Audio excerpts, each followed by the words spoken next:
Continuación, la doctora María Fernanda Arboleda Castro nos va a hablar sobre manejo anestésico de paciente que es sometido a trasplante renal. Gracias.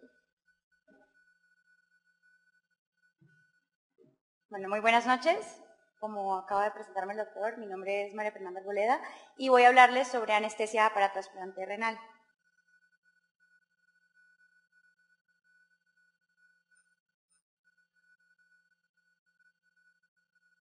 Bueno, dentro de los objetivos que tenemos para hablar el día de hoy, vamos a hablar inicialmente un poquito acerca de la historia del trasplante renal y algunos datos epidemiológicos relevantes, sobre todo aquí en México, con respecto al avance que se ha visto a lo largo de los años en cuanto al trasplante renal. Vamos a describir las principales características y recomendaciones en la valoración preanestésica del paciente que es llevado a trasplante renal.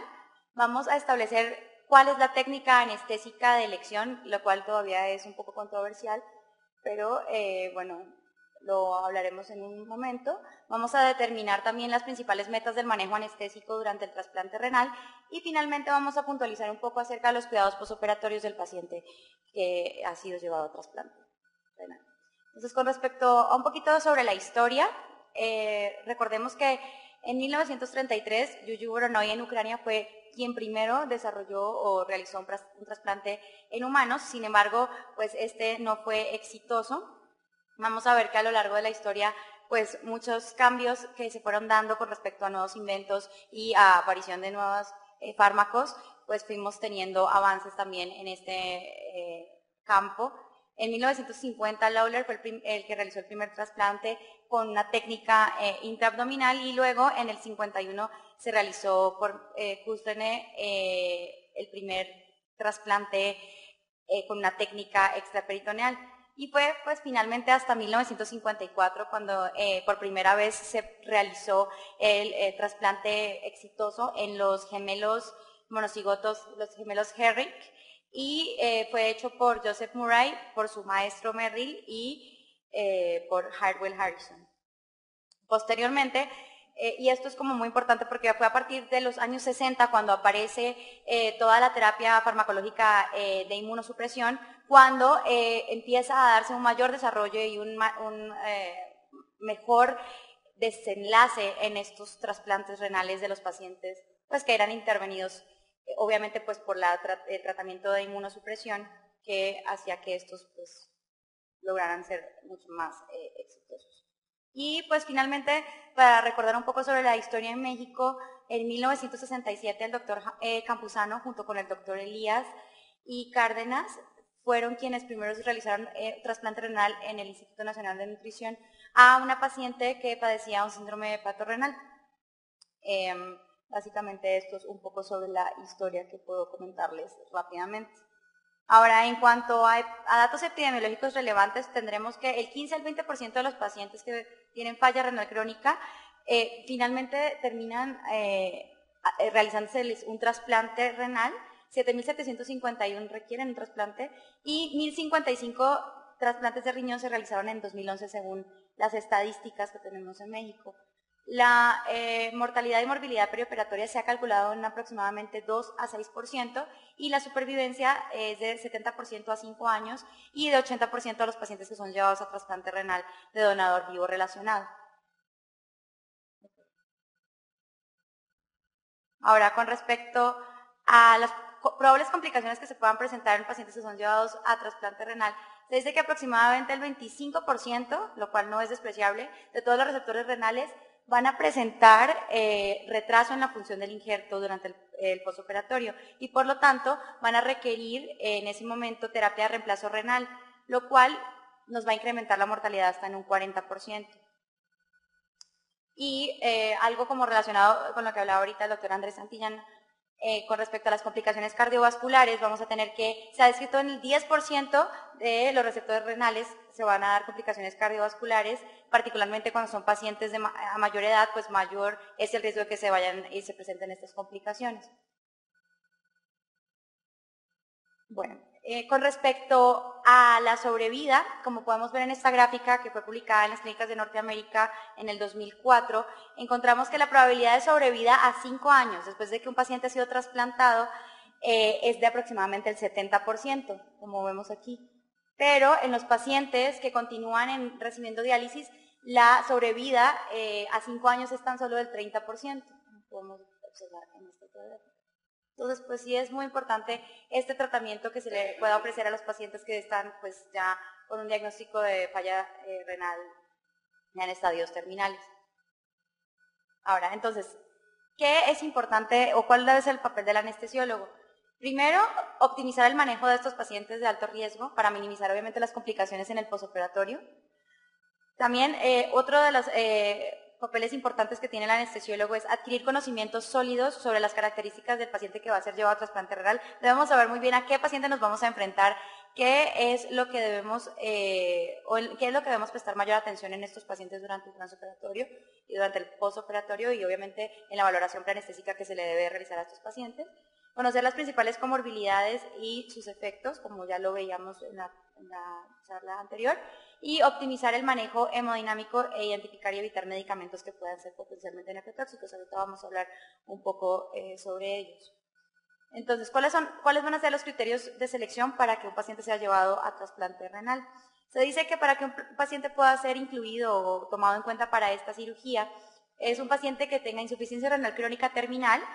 claramente, y cuya condición no afecte su supervivencia a corto plazo. Ahora, dentro de las contraindicaciones o de los criterios que se consideran de exclusión, hay unos que se consideran absolutos y otros que se van a considerar relativos. Dentro de los absolutos, pues que la expectativa de vida sea menor a 2 años, que haya toxicomanías, neoplasia actual o reciente, pues también va a ser una de las contraindicaciones, que tenga una patología psiquiátrica grave y también va a depender un poco sobre la condición socioeconómica, porque sabemos pues que el tratamiento que debe recibir este paciente en el posoperatorio pues es un poco costoso. Y en cuanto a las relativas, pues está la coronariopatía,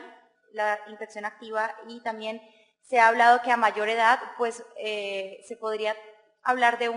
una contraindicación relativa y lo mismo del sobrepeso o el índice de masa corporal mayor a 30. Ahora, ¿cuáles son las causas más frecuentes de insuficiencia renal crónica terminal? Entonces, dentro de la más importante, y es la que vamos a ver escrita en la literatura, es la diabetes mellitus, es la que pues, abarca casi todas a estos pacientes en un 44% aproximadamente. Posteriormente tenemos la hipertensión arterial sistémica, de la cual también nos hablaron previamente, en un 30% de los pacientes. Está también, si vemos en esta tablita, tenemos la glomerulonefritis en un 10 a 23%, la enfermedad de riñón poliquístico en un 6%, pielonefritis crónica en un 3 a 5%, y pues ya le siguen el lupus, el síndrome de Alport y cuando son causas desconocidas en un 7 a 15%. Como vemos también en esta gráfica, pues para recordarles que la diabetes pues sí definitivamente es la enfermedad que más se va a relacionar como principal causa de enfermedad renal crónica terminal, seguida por la hipertensión, glomerulonefritis y la enfermedad quística. Ahora, ¿cuáles van a ser los estudios iniciales? Bueno, nos vamos a enfrentar a un paciente que va a ser llevado a trasplante renal. ¿Qué es lo más importante o qué debemos tener en cuenta? Vamos a solicitar una biometría hemática, química sanguínea, electrolitos séricos. Tiempos de coagulación es fundamental en estos pacientes, porque como sabemos, son pacientes que generalmente pues, van a tener ya alteraciones en cuanto a la uremia, van a presentar síndromes urémicos y por lo tanto las plaquetas vamos a tenerlas también alteradas y los tiempos de coagulación en cuanto a la coagulación es muy importante, ahorita vamos a mencionar un poquito acerca de ello. Vamos a requerir también muchas veces gasometría arterial, pruebas de función hepática, radiografía de tórax. Fundamental un electrocardiograma en estos pacientes, por lo que hablábamos donde la diabetes es una de las principales causas y una de las principales complicaciones que podemos ver, ya habíamos dicho, son las complicaciones cardiovasculares. También un panel viral, pues porque pues, van a ser expuestos a un trasplante y pruebas inmunológicas y de histocompatibilidad con el fin de determinar si es un candidato óptimo para ser llevado al trasplante. En cuanto a la evaluación y preparación preoperatoria, es fundamental que cuando vayamos a ver a un paciente estemos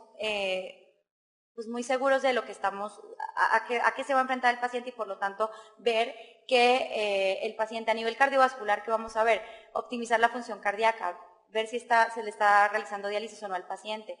cómo se le está haciendo el monitoreo a este paciente, a nivel pulmonar, si está teniendo terapia respiratoria, si se le está dando inspirometría incentiva, ventilación de protección, etc. En cuanto a lo gastrointestinal, va a estar más relacionado con respecto a los inhibidores de la bomba de protones y como vimos, la mayoría de los pacientes son diabéticos, por lo tanto, en la mayoría de los casos se debe manejar como un paciente con estómago lleno y por lo tanto, dentro de lo que se recomienda todavía para el manejo de estos pacientes está la realización de la maniobra de Selig con el fin de evitar pues, las probables complicaciones relacionadas con la broncoaspiración. En cuanto al equilibrio ácido-base y electrolítico, pues obviamente la idea es tratar de optimizar lo más posible a estos pacientes con respecto a la acidosis, sobre todo que presentan, administrarles bicarbonato si es el caso en el cual esté indicado administrarse, soluciones polarizantes, bicarbonato, calcio. Y en cuanto al hematológico, pues ya el doctor Andrés Santillana también nos comentaba acerca de la anemia, en cuanto a lo que se ha demostrado no de la hemoglobina mínima y máxima, que se hablaba que es máximo de 13, mínimo 11, 12 gramos por decilitro, y muchas veces puede ser necesaria también la administración de desmopresina por lo que hablábamos ahora de la función plaquetaria que se va a ver alterada en nuestros pacientes que generalmente presentan síndromes urémicos. Entonces, es muy importante también que tengamos en cuenta que estos pacientes deben tener una adecuada diálisis antes de entrar al procedimiento quirúrgico. En cuanto a la diálisis, pues que el potasio se encuentre entre 4 y 5 miliequivalentes por litro, que el BUN no sea mayor a 60 miligramos por decilitro y que el pH esté normal, es decir, que sea un paciente que esté adecuadamente, su terapia de sustitución renal sea la adecuada y que nos vaya a generar la menor cantidad de complicaciones durante el transoperatorio. Tratar también con respecto a nivel de infecciones de vías urinarias, investigar si hay riñón poliquístico. En cuanto a la parte relacionada con infectología, ver el panel viral del paciente, si es un paciente que tiene hepatitis, si tiene citomegalovirus, Epstein-Barr, etcétera, dentro de todo el panel viral que se les da a los pacientes cuando entran a un protocolo para trasplante renal. En cuanto a la odontología, pues ya sabemos que por protocolo también se les debe descartar gingivitis, caries, procesos infecciosos y otorrino también hace parte también dentro del protocolo para trasplante renal, descartar exudados faringios y se les hace todos los estudios pertinentes acerca de cernos paranasales, pues todo con el fin de encontrar al paciente en las mejores condiciones posibles para ser llevado al trasplante. Ahora, con respecto a los pacientes que son llevados a cirugía para trasplante renal, ya vimos que se van a presentar con algunos factores de riesgo que ya veíamos previamente en las complicaciones que puede presentar el paciente que tiene falla renal crónica terminal. Dentro de estos factores de riesgo, pues ya sabemos que la cardiopatía isquémica, la diabetes y la hipertensión arterial, como ya lo hemos venido comentando a lo largo de esta charla, pues son uno de los factores de riesgo más importantes que debemos tener en cuenta y por lo tanto los pacientes antes de ser llevados a cirugía se debe tomar un electrocardiograma de 12 derivaciones, ya habíamos hablado de los electrolitos, estudios de coagulación y sobre todo recalcar que en la enfermedad cardiovascular pues va a ser un factor limitante muy importante que nos va a afectar la morbilidad y la mortalidad en el postoperatorio y que la incidencia de enfermedad coronaria en los pacientes que tienen falla renal crónica terminal puede ser hasta del 25%. Entonces, mientras los pacientes permanezcan en lista de espera, muchas veces los pacientes los vemos, pero ya cuando van a entrar a cirugía ha pasado mucho tiempo, llevan mucho tiempo en lista de espera, entonces lo que se recomienda o lo que se sugiere es que se realice una evaluación cardiovascular repetida, especialmente cuando hay síndromes coronarios inestables, cuando son pacientes que tienen falla cardíaca descompensadas, arritmias significativas o cuando hay enfermedad valvular severa. En esos casos, pues sí se sugiere que a los pacientes se les haga un seguimiento mucho más estrecho y no que pase tanto tiempo entre uno y otro estudio antes de que entre cirugía y pues sabemos que esto es inesperado, la lista de espera, pues no sabemos en qué momento le vaya a tocar al paciente. Bueno, con respecto a las guías de la Sociedad Europea de Anestesiología, se sigue mencionando que el trasplante renal es una cirugía de riesgo intermedio y se habla también que se sugiere administrar dosis de beta bloqueador, dosis bajas de beta bloqueador, iniciando por lo menos mínimo, dice, una semana previo a cirugía. Lo ideal es que desde el momento en que el paciente entra a protocolo para trasplante renal, se le inicie el manejo con beta bloqueador. Ya antes hablaba un poco acerca del uso de eritropoyetina y después del trasplante renal se ha demostrado que las presiones pulmonares disminuyen y se normalizan en la mayoría de los pacientes y los factores plasmáticos que se han asociado con hipercoagulabilidad se normalizan aproximadamente a los 9 meses. Ahora, con respecto al síndrome urémico, tenemos que pues son pacientes que van a tener encefalopatía urémica, pueden presentar demencia dialítica, disminuye la vida media del eritrocito, vamos a tener disfunción plaquetaria, ascitis no cirrótica y a nivel gastrointestinal pues ya hablábamos de la disminución del vaciamiento gástrico, propensión a isquemia mesentérica, entre otros. Y a nivel cardiovascular, pues ya vimos que son pacientes que van a tener aterosclerosis, calcificaciones, hipertrofia del ventrículo izquierdo, miocardiopatías, arritmias, pericarditis, que ya vemos. Ahora, ya tenemos el paciente, entonces ya lo valoramos, ahora es un paciente que va a entrar a cirugía. Normalmente el monitoreo que se le debe realizar a estos pacientes es un monitoreo estrecho. Entre el monitoreo inicialmente no invasivo vamos a tener electrocardiograma con 5 electrodos, presión arterial no invasiva, pero posteriormente sí es muy importante que a estos pacientes se les haga un monitoreo de la presión arterial invasiva por medio de una línea arterial, ya sea radial o tal, lo que se logre. Oximetría de pulso, capnografía, monitoreo continuo de la temperatura es muy importante, evitar la hipotermia sobre todo porque nos puede aumentar el sangrado y pues se puede también incrementar el riesgo de coagulopatía. Gasto urinario, es fundamental estar verificando el gasto urinario de estos pacientes ya cuando pues se ha hecho, cuando se despinza y ya pues se logra el nuevo injerto, se da el funcionamiento del nuevo injerto. La presión venosa central durante todo el procedimiento quirúrgico, ahorita vamos a hablar de la presión venosa central. El monitoreo del bloqueo neuromuscular también es muy importante en estos pacientes. Y con respecto al catéter de Swan-Ganz de flotación pulmonar, pues realmente hay mucha controversia, ha entrado mucho en desuso básicamente porque muchas veces no se sabe utilizar, no sabemos utilizar esta herramienta y lo que se dice o lo que está reportado en la literatura es que el catéter de flotación pulmonar estaría indicado sobre todo en pacientes que tienen lesiones o alteraciones valvulares severas, que generalmente pues esto conlleva a pacientes con hipertensión arterial pulmonar y pues en este caso pues sí estaría indicado esta herramienta, pero como les digo ha entrado mucho en desuso. Ahora, en cuanto a la técnica anestésica de elección, es muy importante porque en la historia también de la anestesia para el trasplante renal, hemos visto que se planteaba la opción, la posibilidad de que se hiciera el trasplante renal con anestesia regional. Se han realizado trasplantes renales con éxito, sin embargo, pues lo que se ha visto con los años y en la experiencia y en la literatura, lo que se ha demostrado en varios estudios clínicos es que pues la anestesia regional no sería la de elección en este caso, es un procedimiento prolongado, muchas veces el paciente, en todos los casos el paciente va a requerir colocación de catéter venoso central y eso puede ser estresante para el paciente. Puede existir riesgo también de complicaciones neurológicas que se pueden relacionar con las alteraciones de la coagulación que ya veíamos. Y las técnicas regionales también nos pueden complicar la evaluación del volumen intravascular, que es muy importante en estos pacientes. Y en un 40% se ha llegado a reportar conversión a anestesia general. Entonces, por tal motivo,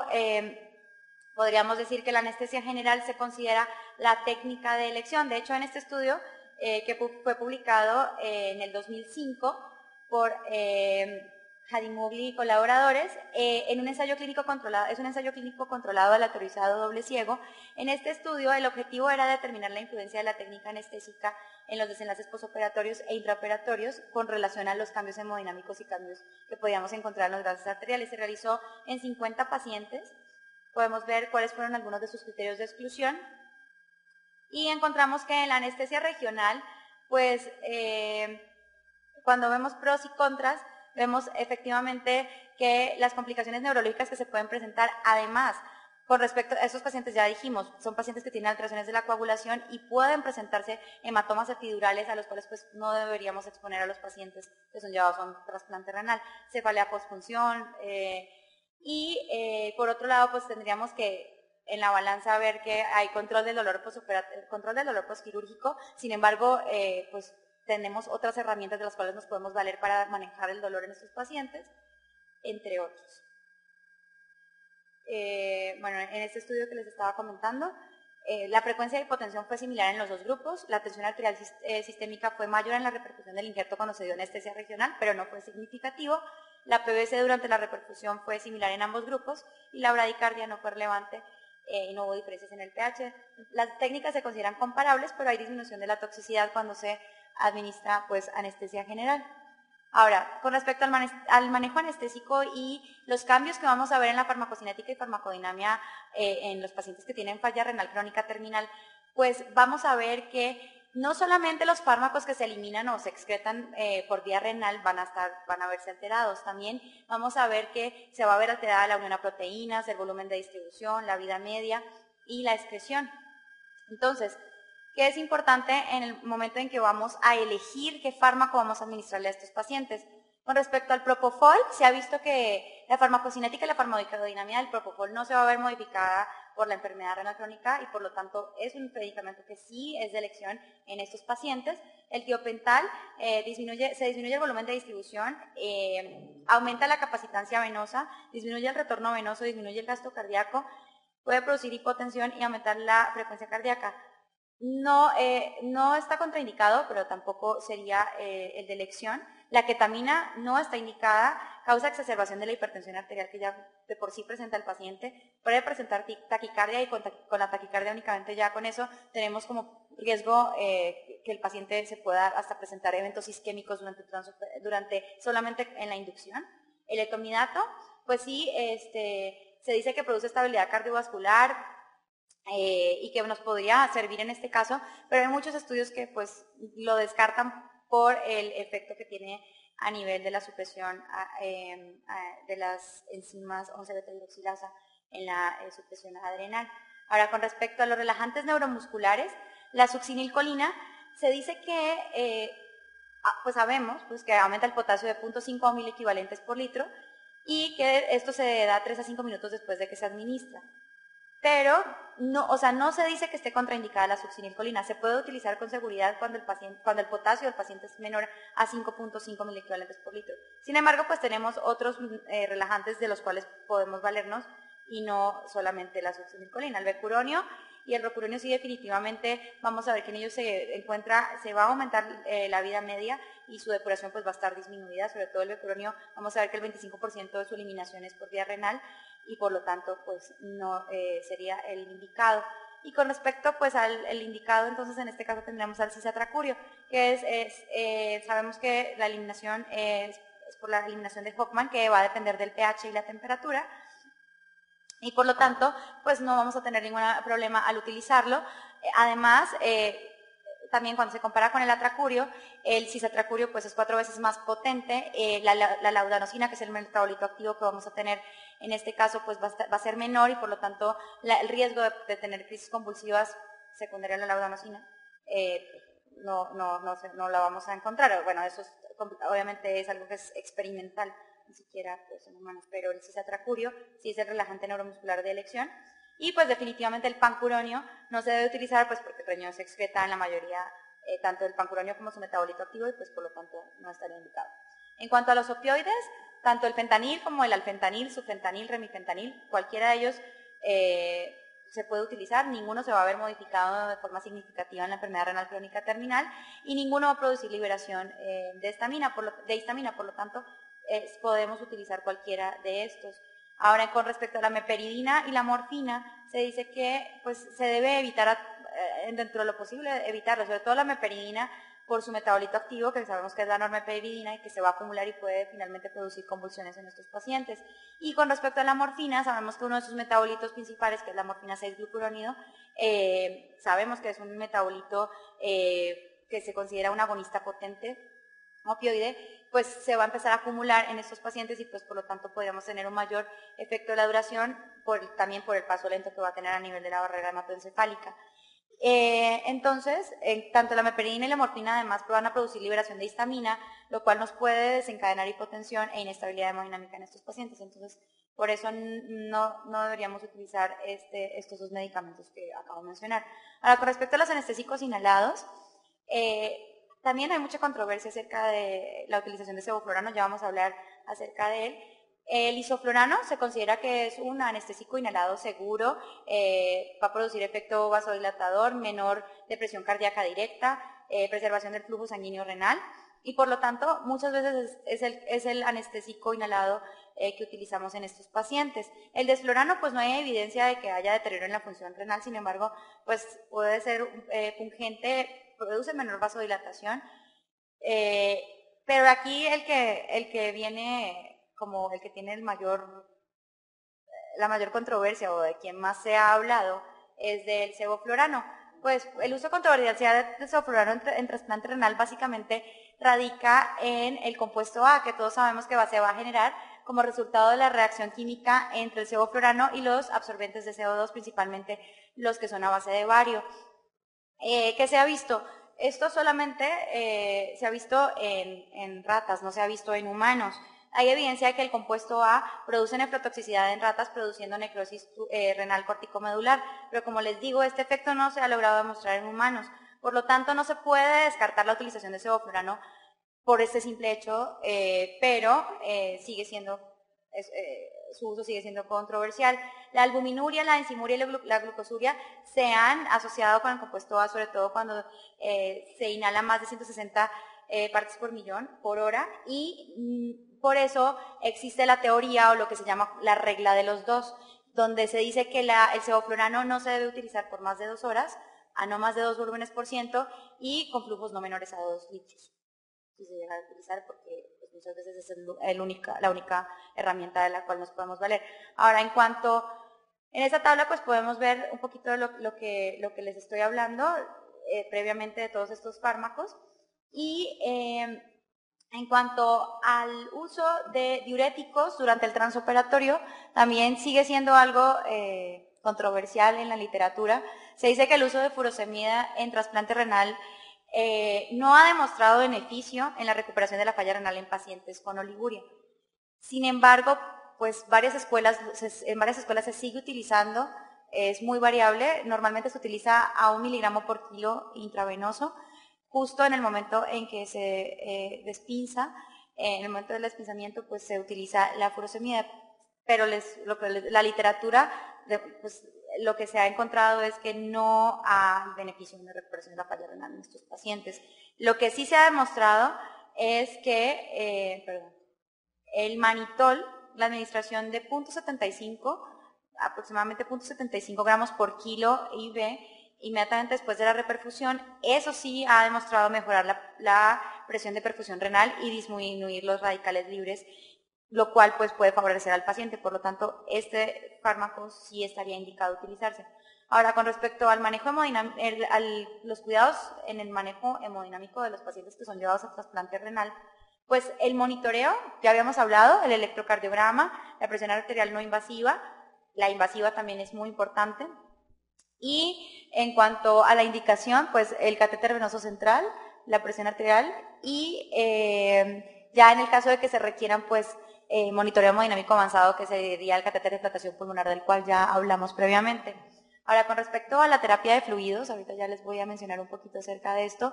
se recomienda la utilización de la solución del lactato de Ringer o Harman, y lo que se ha demostrado es que se debe evitar la utilización de las soluciones isotónicas. Con respecto a los coloides, también hay unas indicaciones específicas y también existe controversia acerca de su utilización. Y algunos agentes vasoactivos, pues, que sí estarían indicados utilizar en estos pacientes sería la noradrenalina, la dobutamina, pues también en condiciones o en situaciones especiales, en los casos en los cuales necesitemos,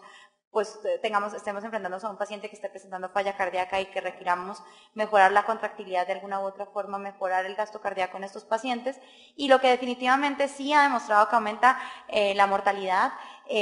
durante el trasplante renal es la utilización de dopamina. Entonces esa no se debe utilizar. Entonces, en este estudio que fue publicado en Anestesia y Analgesia en el 2005, tenemos que es un estudio aleatorizado, doble ciego, donde se compara la utilización del lactato de Ringer versus la solución salina al 0.9%, la que algunos llaman solución fisiológica, durante el trasplante renal. Este artículo fue publicado por Maley y colaboradores, y lo que plantean ellos inicialmente en su introducción es que la solución salina fisiológica o al 0.9% se ha utilizado en trasplante renal para evitar el riesgo de hipercalemia que se asocia a los fluidos que contienen potasio. Sin embargo, la evidencia reciente sugiere que la solución salina al 0.9% produce efectos adversos que no se observan con soluciones balanceadas como el lactato de Ringer. Ahorita les voy a explicar por qué. Ahora, ¿cuál es la hipótesis que tenían en este estudio? Que la solución salina al 0.9% iba a afectar la función renal del receptor renal. Es un estudio clínico prospectivo, aleatorizado, doble ciego, en el cual el resultado primario, lo que se buscaba encontrar, era lo que se midió de forma primaria, fue la creatinina al tercer día posoperatorio, y lo que comentan los autores es que a este estudio se le dio término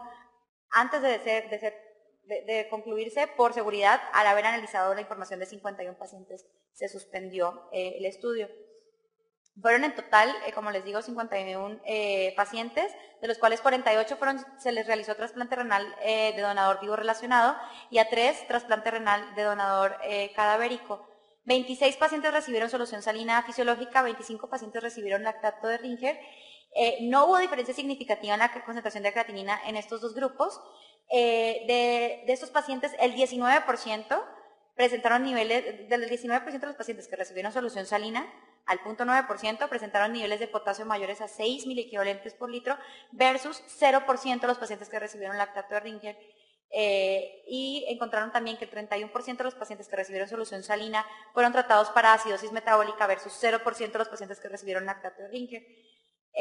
Sin embargo, la hipótesis que ellos se plantearon, pues no lograron demostrar que la solución salina produzca efectos adversos sobre la función renal como tal, pero lo que sí ellos encuentran finalmente es que el lactato de Ringer se asoció con menos hipercalemia y acidosis metabólica. Lo que pues ellos explican es que la solución salina, pues en el momento en que produce acidosis metabólica hiperclorémica, que ya lo sabemos, en ese momento se empieza a dar liberación de potasio hacia el espacio extracelular y por eso está la hipercalemia secundaria a la utilización de solución salina al 0.9%. Lo que no ocurre entonces con el lactato de Ringer y por lo tanto se considera que el lactato de Ringer es una opción segura en la terapia de fluidos de pacientes que son llevados a trasplante renal y pues es lo que se debe hacer en ese tipo de pacientes. Finalmente, son algunas gráficas que estaban ahí reportados. En cuanto a los coloides, pues tenemos que sí, los coloides se ha visto que tienen una menor acumulación de líquido intersticial y van a estar retenidos por un mayor tiempo en el compartimento intravascular. Algunos autores refieren que va a haber deterioro de la función plaquetaria, reacciones anafilácticas, pero lo que se ha demostrado en los últimos estudios o en los últimos años es que la utilización de hidroxietil starch cuando son coloides, que son los hidroxietil starch de bajo peso molecular, de baja sustitución molar, en este caso no han demostrado afectar la incidencia de retraso en el funcionamiento del injerto. Por lo tanto, sigue siendo controversial la utilización de este tipo de coloides en el transoperatorio. Y con respecto al manejo pues también de líquidos, es importante que se mantenga una presión arterial adecuada, mantener un adecuado volumen intravascular, evitar la hipotensión a toda costa, como vemos aquí, la tensión arterial sistólica 140, diastólica 85 a 110, mantener una tensión arterial media entre 90 y 110, para de esta forma asegurar una adecuada perfusión. La PVC, lo que se indica es que debe estar entre 10 y 15 milímetros de mercurio para alcanzar las metas de volumen intravascular que se requieren. Si hay un catéter de ocultación pulmonar, la presión diastólica de la pulmonar debe ser mayor a 15. ¿Por qué estos valores? Porque debajo de estos valores se aumenta el riesgo de necrosis tubular aguda del injerto y por lo tanto esto nos estaría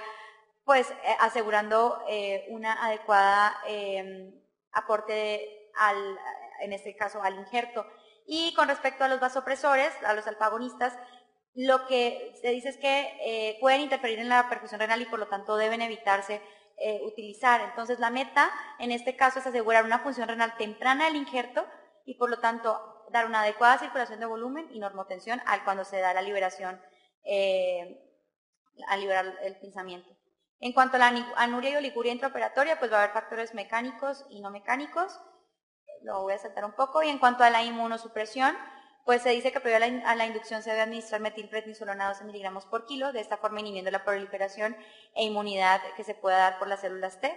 y por las citoquinas proinflamatorias. Está el basiliximab, la dilizumab, pero bueno, esto ya sería tema de otro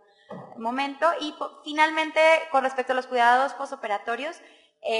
Solamente voy a, ya con esto termino, puntualizar, es muy importante cuando el paciente ya está en el momento del postoperatorio inmediato, un monitoreo estricto del gasto urinario para un adecuado balance de fluidos, evitar a toda costa la hipotensión y la hipovolemia. El dolor agudo en el postoperatorio, controlarlo es también suma importancia, y pues tener en cuenta que no vayamos a utilizar antiinflamatorios no esteroideos y evitar la morfina, por lo que ya comentábamos previamente. También estar muy de cerca en la valoración del rechazo agudo, y por último las complicaciones cardiovasculares, que son la principal causa de muerte en estos pacientes, que ya vimos que pues no es despreciable el número de pacientes que presentan estas complicaciones. Y eso es todo. Muchísimas gracias.